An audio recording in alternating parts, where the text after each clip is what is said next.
Hi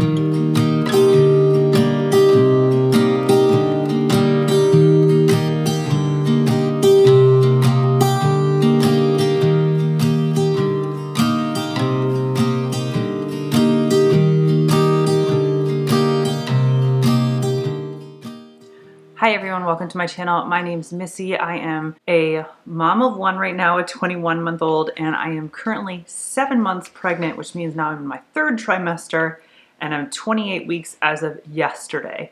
So in these videos, I've been just kind of doing like a diary week by week, and then kind of mushing them into videos by month, partly for me to look back on because I'm not doing a journal, a written journal like I did with my first pregnancy. Instead, I'm vlogging it. So I hope that something in here is helpful to somebody. And if you have any questions, comments, or concerns or anything, I'd love to talk to you in the comments below. I don't know if I said it or not, but I am 39 years old. This is my 2nd pregnancy. We don't know the sex of the baby. I did get pregnant at 38 and I turned 39. We did not do any kind of fertility treatments. We got pregnant naturally.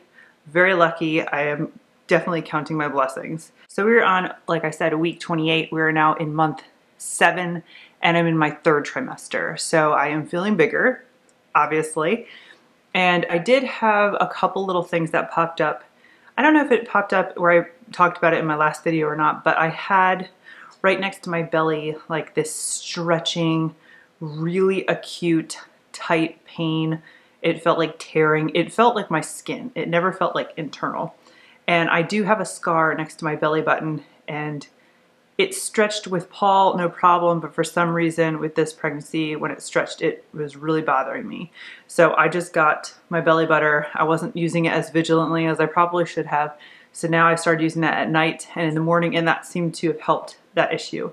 I went to the birth center this morning and I talked to my midwife about it. She also was not really concerned about it either. And I do go to the dermatologist in a few weeks, and I'll just mention it to her as well. But I have a feeling it's the scar that I've had for a while.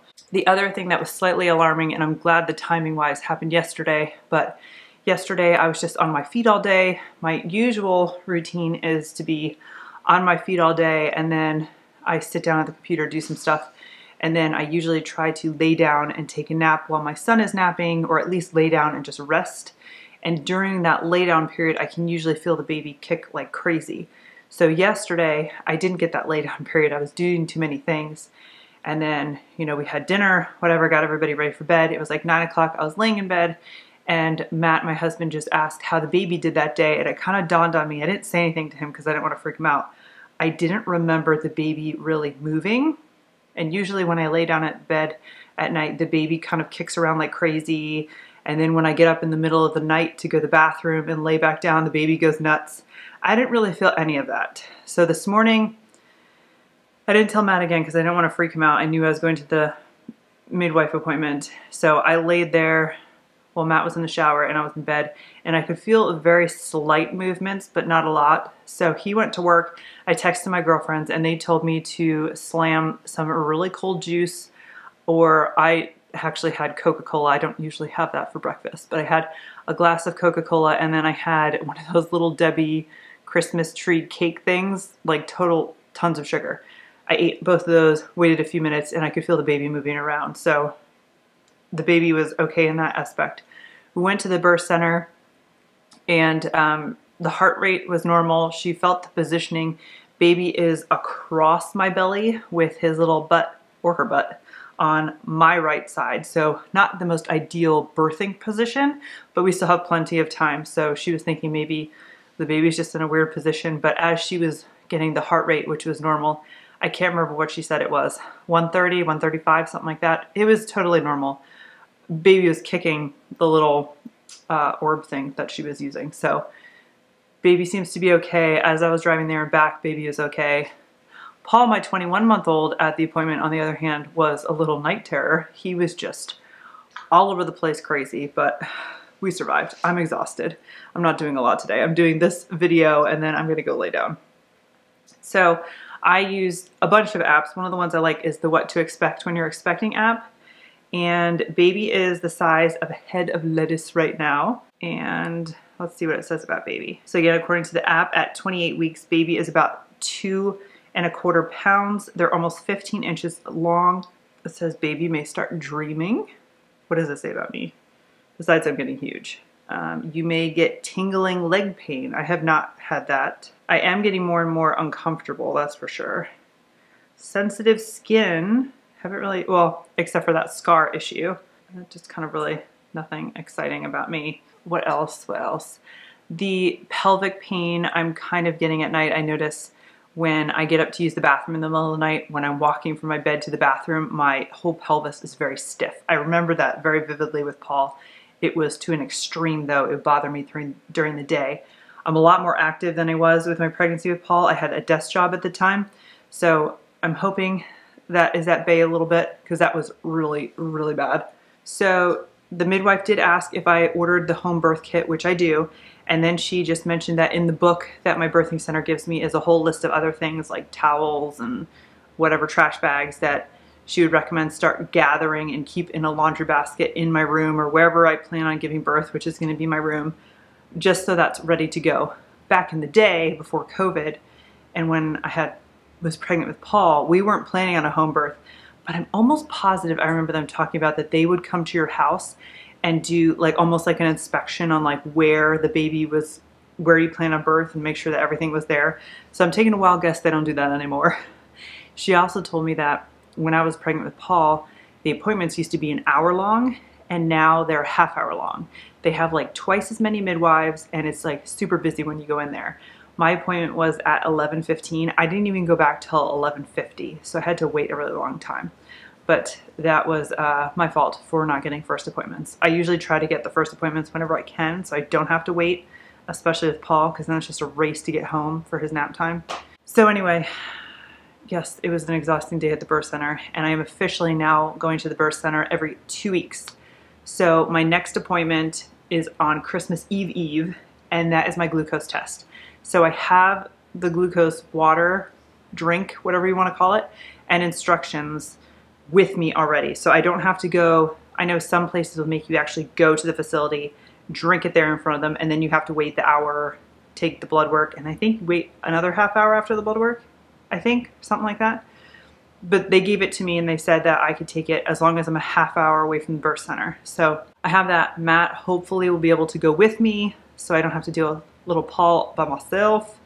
And then 2 weeks after that, which would be, I guess, the first week of January, I think is when we're going to get the 3rd trimester sonogram. It was optional. We decided to do it because, why not? Because of my age, just to make sure everything is healthy and good to go, especially since we're doing a home birth. So we decided to do that, and that would be the next appointment. So I think that's everything for week 28. I can't think of anything else. On to the next week.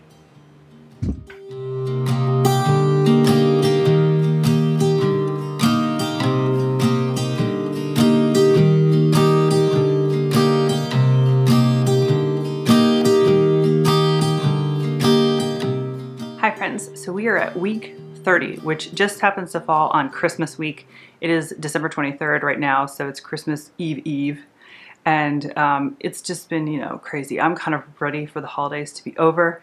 We have family visiting next week, which is nice to see them, but I also can't wait for them to leave so that I can rest and relax. The whole month of January and February, I've talked about this a bazillion times.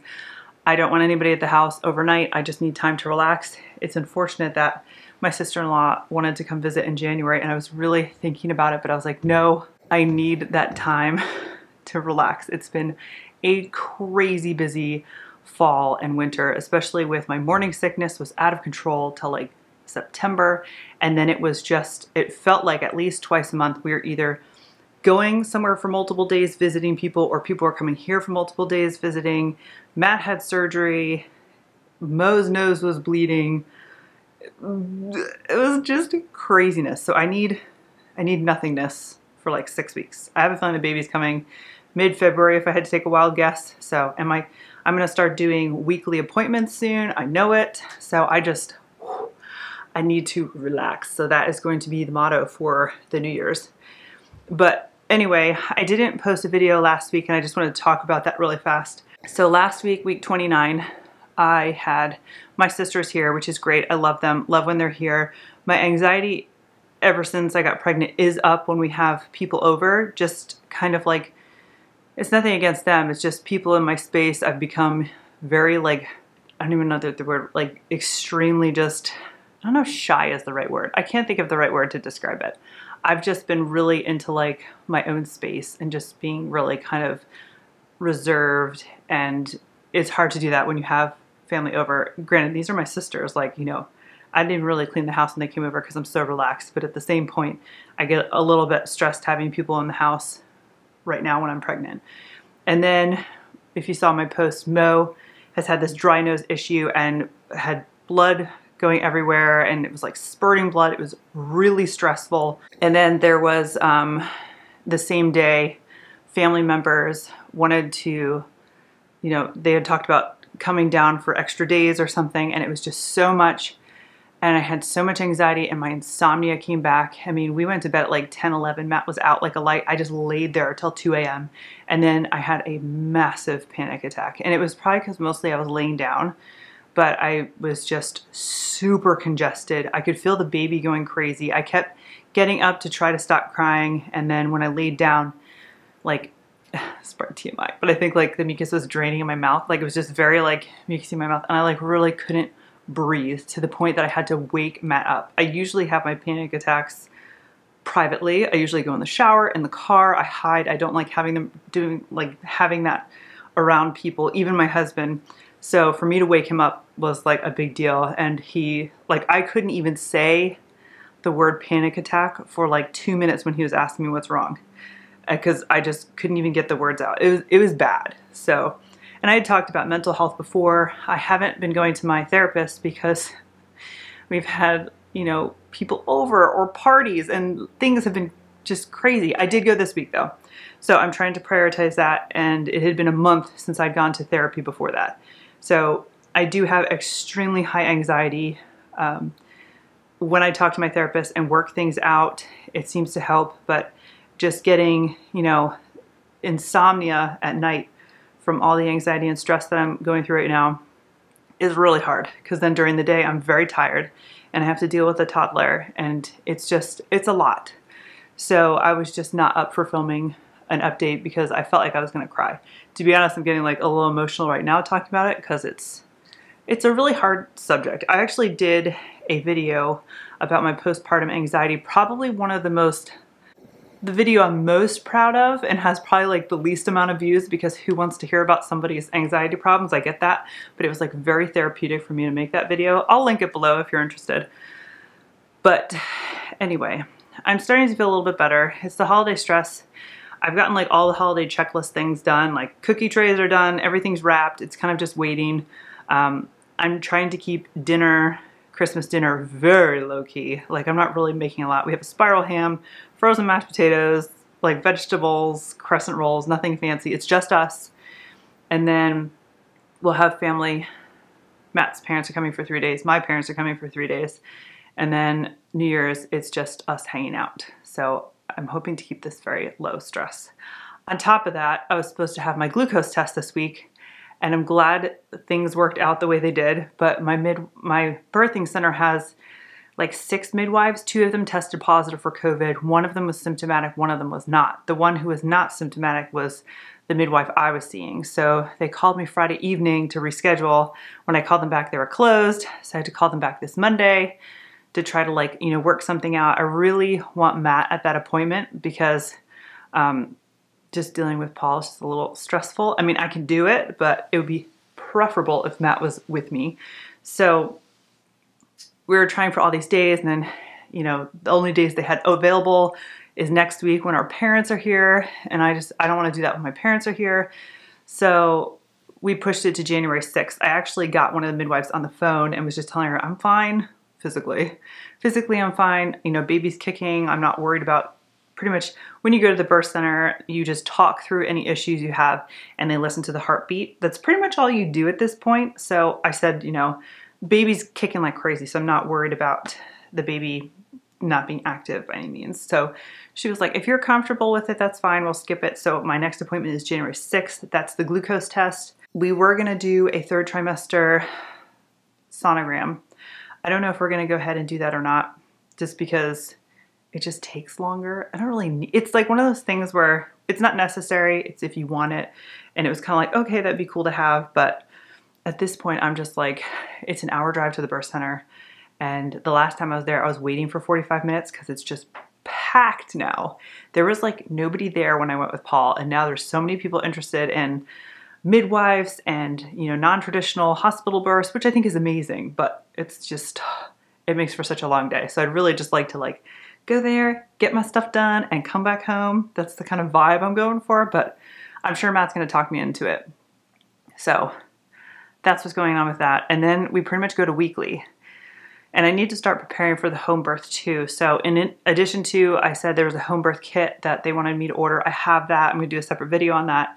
There's also in the book that they gave me a list of other things that you need to like kind of, you know, get and gather and keep in one place where you think you're going to give birth.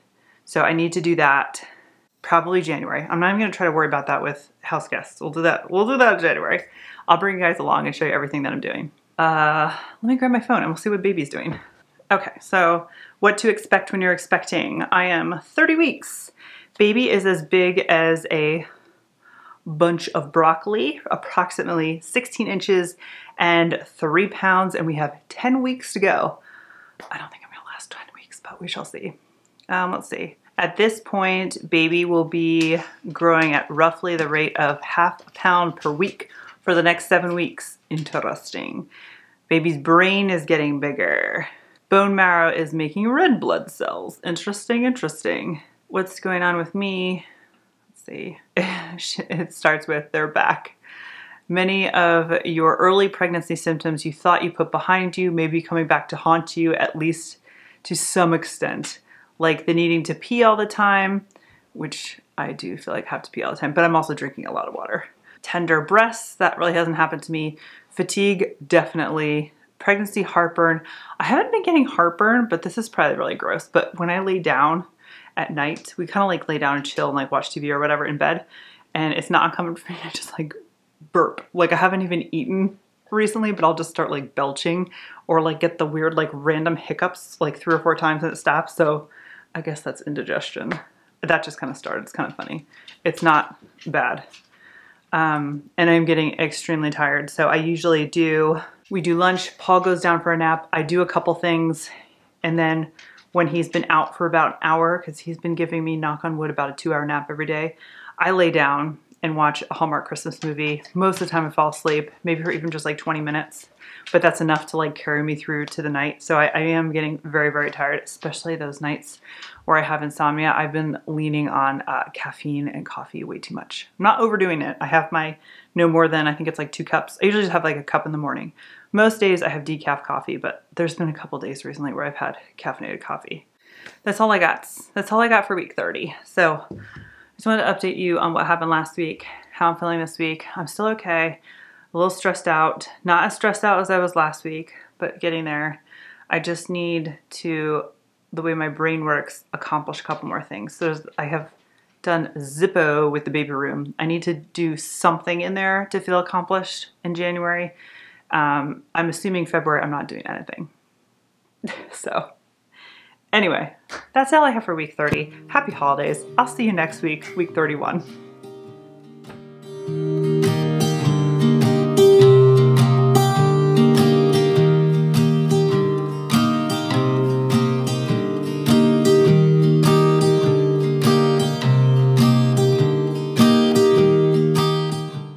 I do not know why my face is so rosy. I was outside a few hours ago with Mo for like 20 minutes, but it's very cold here in Virginia. It's like everything's covered with snow. It technically is week 30. I'm actually 31 weeks, 8 months tomorrow, but I wanted to make sure that I did this video because I wanted to definitely close out month 7 and fill you guys in on a couple things, specifically mental health again.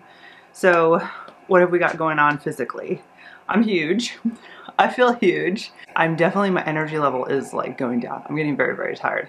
My day consists of getting up at like 6, 7 in the morning.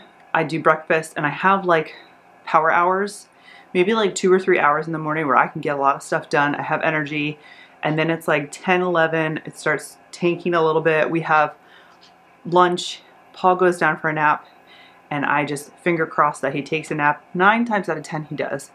And then I pass out for an hour. And I need that, otherwise I struggle the rest of the day. And then, you know, we do our dinner routine. I usually have low energy. We do bath for him. He goes down. And then I pretty much just like go to bed, get ready for bed, lay in bed. And then my nighttime routine is I use the body pillow. I'll link, I've probably set it below. I have a blog post of all my pregnancy must-haves that I'm using. It's below, and I use a body pillow. It looks like a big C shape, and I use a belly wedge, which I think is boppy, to just kind of support my belly when I'm on my side. And I've kind of got it down to a routine where I face in the bed, and then at some point I know I flip over on my side facing out of the bed, and then when I wake up from that position I know to go pee. Because I was kind of getting confused, like, did I pee? Did I move? So this is like my system. So I face in the bed, I rotate, face out, facing like outside the bed, if that makes any sense. And then I know when I wake up from that position I need to go pee. So I'm probably using the bathroom in the middle of the night 2 to 3 times if I'm lucky and having a good night. I also have water by my bed and I'm drinking water. So you'll see some things will say like, oh, stop drinking water, you know, a couple hours before bed. I choose not to. I like to stay hydrated throughout the day, throughout the night. Going to the bathroom usually doesn't actually bother me. I am lucky where I can just go to the bathroom and go right back to bed and fall asleep. So I stay hydrated, constantly have a water bottle on my bed. I just take like a few sips and go back to sleep. So I've been doing that, and then I shower every other day. So the days I shower, I try to get up a little bit early before Munchkin wakes up, like, you know, like 6:30, 7, something like that. I just kind of let the sunlight wake me up. So that has been working out really, really well. We've been getting ready for baby. I have a box here of home birth prep stuff. I'm going to be doing a video very, very soon talking about all the stuff that I'm getting to prep for my home birth, and then all the stuff that I'm getting to prep for postpartum. I almost called it postnatal. Postpartum. I've been getting that stuff because why the heck not? Like I said, I'm only 31 weeks tomorrow. Tomorrow I actually go to the birthing center to do my glucose test. I'm definitely going to film after that to fill you guys in on that. And that will be my 8-month video, which is crazy. So what else? My feet are getting tingly at night, just from being on my feet. I do wear slippers. I mean, I don't know if they're like super supportive. It's not like I'm wearing sneakers. It feels like my feet are swollen, but they're not. That kind of is new. I'm definitely more sweaty. At night it's disgusting. I'm sweating. I sleep in my pregnancy panties because I have to wear a bladder pad 24/7. That was the same thing with Paul. I just leak constantly. And I wear like this old cami that I had. I used to wear camis when I was working under like my button-down shirts. And then with my first pregnancy, I wore them at night and just stretched the heck out of them. But I did not get rid of them. I saved them. Oh my God, the sun is just becoming intense. Hold on. Hopefully that is not too dark. So I stretched the heck out of them, but I saved them. So I'm wearing those now at night, and they're like not even donatable at this point. So once my pregnancy is done, they're going in the garbage. I probably have like 8 of them that I cycle through that I wear. Everything makes me out of breath. Like now, just pulling the curtain made me out of breath. Baby's kicking around like crazy, which is great. That, you know, I just feel like I know the baby's healthy when I know it's moving. A lot of times I see posts from women that they can't feel their baby. Their baby doesn't move a lot, so they have to count kicks. And I feel for them because it just like feeling the baby move around is just so comforting to me. I can't imagine not having that consistently. There was a few weeks ago I talked about it where I didn't feel the baby kick. I just happened to be going to the birth center and it completely freaked me out. Okay, so week 30. Baby is the size of broccoli. Baby is weighing in around 3 pounds, which is probably why I feel huge. And they will be packing on a weight rate of roughly ½ a pound per week for the next 7 weeks. The baby's brain is growing really fast at this point, and bone marrow is making red blood cells. So all of that aside, let me talk about my mental health really fast. Well, not really fast, but I'll talk about it. So this past week was the week after Christmas, and we had family over every day, and we wanted family over. We planned for family to come over. They were here from Sunday to Thursday, and I had psyched myself up to know that this was going to be, like, I knew I was going to have a panic attack. I went into it knowing that. So I had already pre-stressed myself. When they got here, you know, nothing monumental? That's not the right word. Monumental happened. But I had, at night, they do stay here in the house. I had a massive panic attack at night, about 10 o'clock, texting my sisters. They were like kind of coaching me down, you know, telling me to like put cold water on my face, which I did. My little sister was talking about essential oils, which were downstairs, and I didn't want to walk past all of my family. So I did without that, but they talked me down. It took about 45 minutes to an hour. I told Matt about it. We talked through it, and then I had insomnia pretty much every day we had somebody here. I was up from about, it was either I was up from 1 to 3 or like 2 to 5. So I just had my earbuds there and I would listen to podcasts. It was pretty miserable. So then during the day, because I was so tired, I was probably really grumpy and not a nice person to be around. I tried my best. And then we did back-to-back families. So Matt's parents left in the morning, or like mid-morning, and then my parents came just a couple hours later, and we had decided that we love our parents so, so much, but having back-to-back visits like that is just, it's a little too much. So I don't think we're gonna plan on doing those again. But we did that on purpose because I knew I needed January and February before this baby came for myself. So in another time, we might have done like, you know, one grandparent the week of, you know, right after Christmas, and then wait a week or something. But that's just the way the cookies fell, that they came back to back. So then my parents were here till Thursday. I had a cake to do, which I had prepped. I did the cake in advance. It did not go as planned. It was my fault. I overfilled it with strawberry filling, and the cake slid and continued to slid and collapse a little bit. I texted my girlfriend and I was like, I'm not charging you for this cake whatsoever. She refused, she paid me, and then I saw pictures of the little boy's birthday party too, and it continued to fall. That shot my anxiety up, and then literally after I finished the cake, Friday, Saturday, and Sunday, and Monday we had the snowstorm, so Matt was home too, kind of Monday, just was in a huge depression. Couldn't get off the couch, had no energy to do anything, you know, and if you have mental illness, you know what I'm talking about.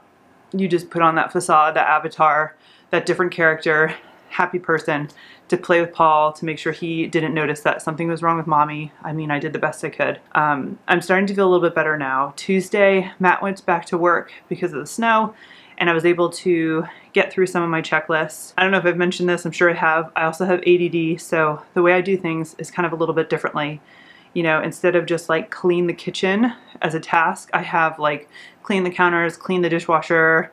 I'm just making these up. You know, clean the windows, I have like micro tasks. That's just how my brain works.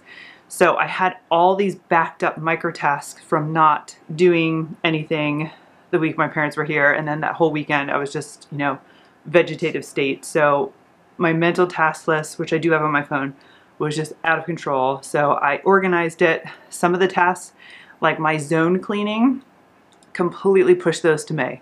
I was like, you know what, whatever. I'm not doing those postpartum. I'm just giving myself a complete break.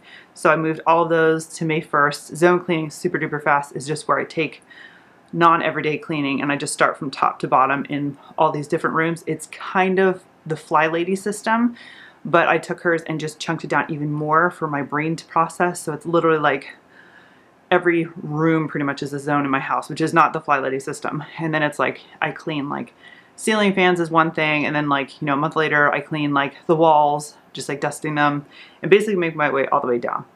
In a nutshell, I've done a couple videos where I showed where I was doing zone cleaning. Doesn't need to be done right now. I'm not really worried about it, so I moved all that to May, so that was a relief. And then just, you know, I still haven't mopped the floors in the kitchen, and there's like coffee stains from when we had family over and whatnot, so it is what it is. I'm trying to let it go. What I did do because of this is I reached out to my therapist, and I have perinatal, I think that's how you say it, perinatal anxiety. So I am now going to therapy back to weekly. I was going probably every 3 weeks, and it's just not enough for me right now. So I'm going to therapy every week. It is helping. I'm just trying to get through. That is where I am now. I am doing a little bit better today. I always say that, you know, that changes constantly. I have good days, I have bad days. I did not have this with Paul whatsoever. I did have really bad postpartum, so it makes me scared of what is to come, but I can't control that. So I'm just worrying about today and trying to make sure I am not super stressed out for baby with my anxiety and whatnot. But I thought I would share all that with you. So if you are struggling with any type of mental illness while pregnant, I feel you. It is rough. It is rough. It is very isolating. It's very lonely because it feels like people don't really understand it. I've had, you know, some people tell me like, oh, just don't stress about things. Don't worry about cleaning, you know, that. And just, that's not it. It's very hard to describe anxiety to somebody who doesn't understand mental illness as a whole. They just have this very simple, like, I've heard it so much before with depression. What do you have to be sad about? Or anxiety? You know, well, just don't stress about that. I wish it was that simple. It is not. It is very difficult to describe what goes on up here and what goes wrong up here, let alone to take advice like that.